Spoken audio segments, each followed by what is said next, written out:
This has been another episode of the Creature Features Podcast. Wherever you listen to podcasts and on YouTube, listen. It's something you trust.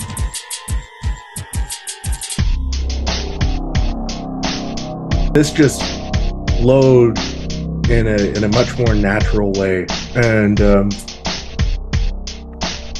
I wasn't sure if you were going to be like shitting on the film or like saying, "Oh, this aged poorly," and I was ready for both.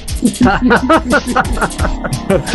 I rewatched it the other night, and then I was like, this is really good. And then I rewatched it the night after, because when I go on someone else's show, I tend to watch the movie multiple times. When I'm doing it for my own podcast, I watch it once, I take some notes, and I'm one and done. Yeah. But when I go on someone else's show, there's that extra level of care. So I was like, I want to make sure that I've picked everything up right. And on a second watch, like the following night, I'm like, this is still great. Like, this is still top tier. And there's so much shit out there, like especially in this time period. So much shit. Dude, like I watched this 2 times today. And I watched it earlier this week once.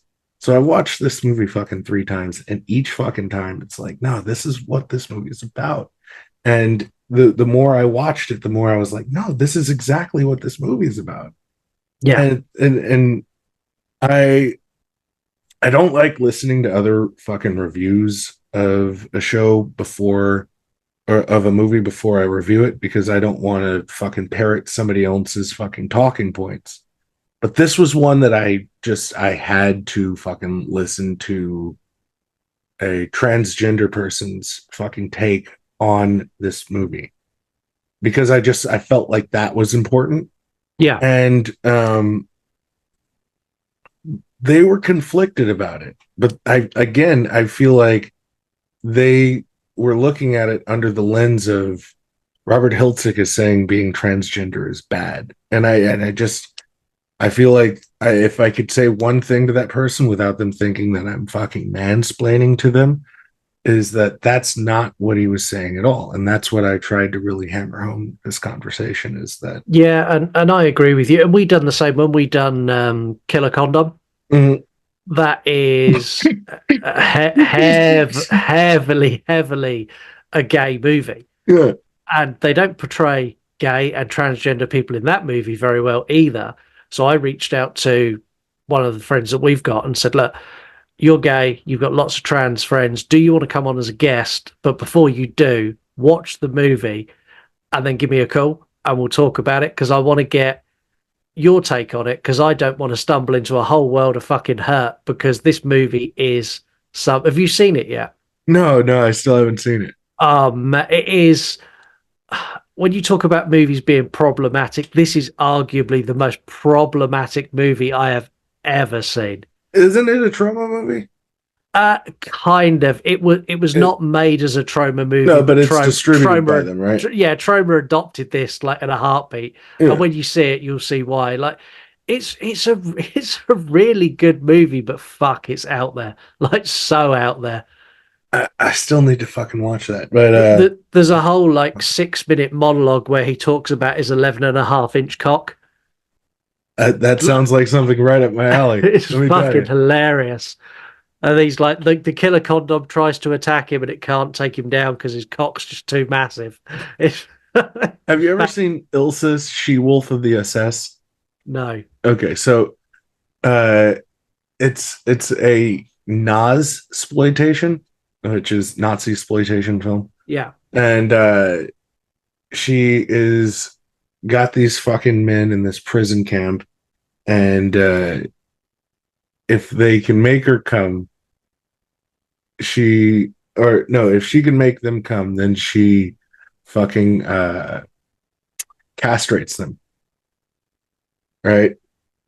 And so there's this dude that just can make himself not come, and he fucking throws her whole world out of whack. It's a fucking twacked out fucking movie. If you fucking ever feel like going down a fucking weird, dark fucking path, Nazploitation is fucking as weird as it comes.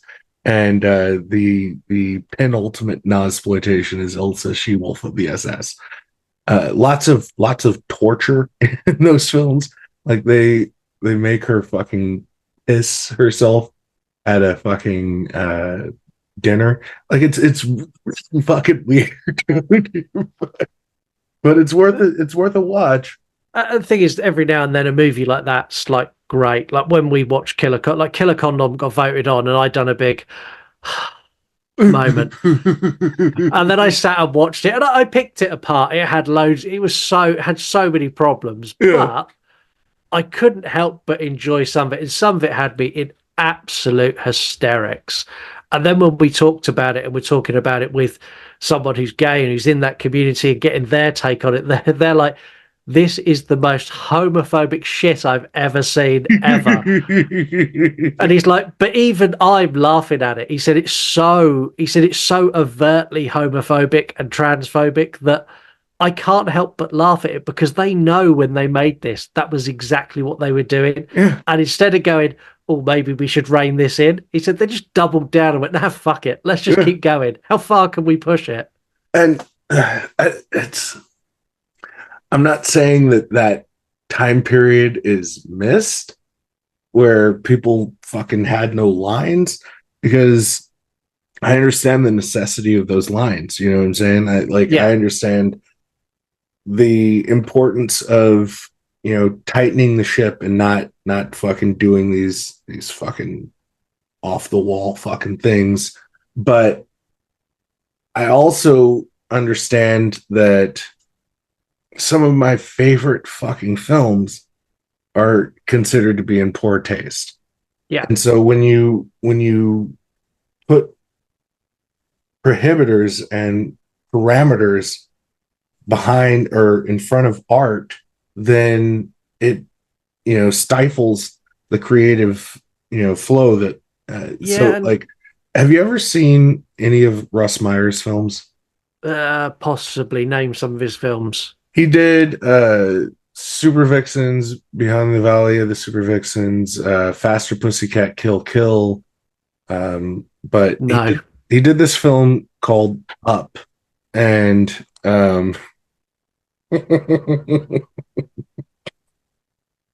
it's fucking wild, dude. Uh, Adolf Hitler goes into hiding, and he didn't actually kill himself, and he's living in hiding in this fucking podunk town or whatever, right? And he's got this like sex dungeon, and he's getting beaten by a black woman on the ass, and then he's got a dude dressed like a pilgrim who's whipping his ass, and then he gets fucked in the ass by this pilgrim, right? Then he's fucking eaten by a piranha shark. Somebody puts a piranha in his bathtub and it eats Adolf Hitler. And that's just the beginning of the movie. Fuck. It's like, that's so in poor taste, but I fucking love it. You know what I mean? The problem now, though, is everyone colors so much in the lines. Like, no, everyone's so afraid of even stepping out just a little bit, which is why horror fans in particular get excited when someone like Damien Leone comes along and he pushes the boundaries of what's acceptable. When a studio went, oh, we'll take you on, we'll give you loads of money, but you need to tone it down, his response is no. I'm not going to do that. I can do this without you. So I'm going to do it, and I'm going to do it my way. That's why he gets so much support, because he is that fringe director who's like, no, fuck it. I'm not going to tone it down. I want to have a 15-minute mutilation scene in my movie, and I'm going to do it. But he's probably the only outlier that is hit it mainstream that's doing that.